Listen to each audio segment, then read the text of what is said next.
Hi guys, ayan. So, sobrang init ngayon.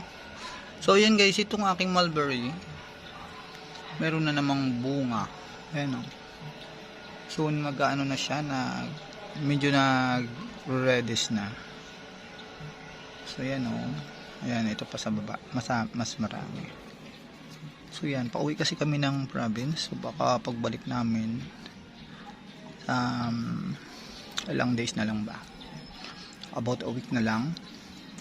So sana bago mag 21 ay pwede na siyang i-harvest. So yan, siguro mga ilan to? Isa, dalawa, 5, 8,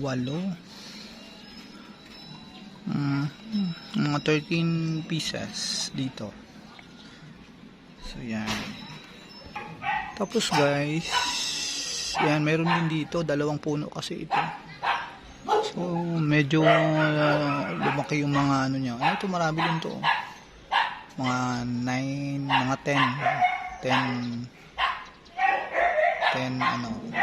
10 pieces yung bunga niya. Ayan.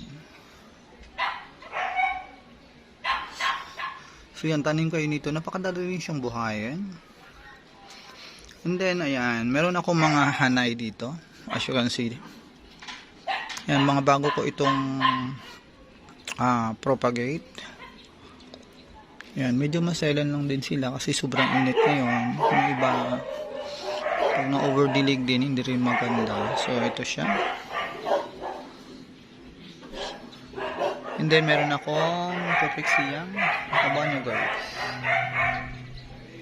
So, I'm waiting for ano nito, na magkaroon siya ng suloy, pero siguro baka i-propagate ko ito pagbalik ko. Ang ganda niya.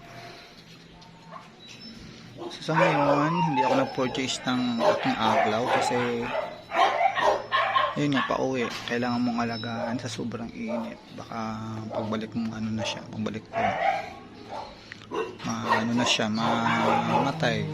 Kailangan kasi 3 days ay maano siya, madiligan every 3 days. Ayan.